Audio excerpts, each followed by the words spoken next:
Wolfgang Borchardt. Kedi donmuş karda. Geceleyin adamlar yürüyordu yolda. Bir türkü mırıldanıyorlardı. Arkalarında bir kızıl leke gecenin koynunda. Çirkin bir lekeydi. Leke bir köydü de. Köy mü? O yanıyordu. Adamlar kundaklamışlardı. Çünkü adamlar askerdi. Savaş vardı da. Ve kar adamların kabarlarla postalları altında feryat ediyordu. Çirkin çirkin feryat ediyordu kar. Herkes evlerinin çevresinde dikeleşiyordu. Evler mi? Evler yanıyordu. Kapkacaklarını, çocuklarını ve yataklarını koltuk altlarına sıkıştırmışlardı.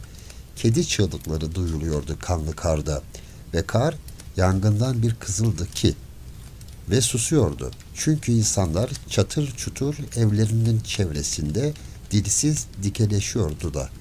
Ve işte bunun için feryat edemiyordu kar. Kiminin tahta tasvirleri de vardı yanında. Küçük küçük altını ve gümüş yaldızdan ve mavi. Bir adam görülüyordu tasvirlerde, oval yüzlü, kumral sakallı. Bu pek güzel adamın gözlerinin içine bakıyorlardı çılgın gibi. Ama evler, onlar yine yanıyordu. Yanıyordu da yanıyordu. Bir köy daha vardı bu köyün yanında. Oradakiler bu gece pencerelere üşüşmüştü. Ve kimi kar, mehtaplı kar, hatta biraz pembeleşiyordu ötedeki yangından. Ve herkes birbirine bakıyordu. Hayvanlar güm güm ahır duvarlarına vuruyordu başlarını. Ve herkes karanlıkta belki önü sıra uyukluyordu. Dazlak kafalı adamlar masa başında dikeleşiyordu. 2 saat önce kırmızı kalemle bir çizgi çekmişti biri. Bir haritaya, harita üzerinde bir nokta vardı. Nokta köydü. Ve sonra telefon etmişti biri. Ve sonra askerler o lekeyi oturtmuşlardı gecenin koynuna. Kanlı ateşler içindeki köyü, üşüyen, feryat eden kedileriyle pembe karda. Ve dazlak kafalı adamların orada yine hafiften müzik çalmaya başlamıştı. Kızın biri şarkılar okuyordu. Ve kimi bir gümbürtü duyuluyordu arada, çok uzaklarda. Akşamleyin adamlar yürüyordu yolda. Bir türkü mırıldanıyorlardı.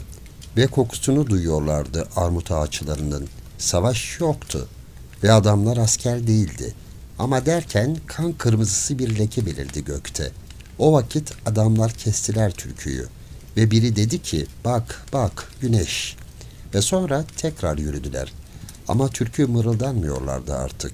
Çünkü çiçeğe durmuş armutlar altında feryat ediyordu pembe kar. Ve pembe karı ömürleri boyunca bir daha unutamadılar. Yarı yıkık bir köyde çocuklar kömürleşmiş tahta parçalarıyla oynuyordu. Ve derken bir beyaz tahta parçası geçti ellerine. Tahta parçası bir kemikti. Çocuklar mı? Çocuklar kemikle vurmaya başladılar ahır duvarına. Öyle bir ses çıkarıyordu ki sanki bir davula vurur gibi biri. Tak yapıyordu kemik. Tak, tak, tak. Öyle bir ses çıkarıyordu ki sanki bir davula vurur gibi biri. Ve seviniyordu çocuklar. İşte öylesine tatlı duru bir sesti. Kemik mi? Bir kedinindi kemik.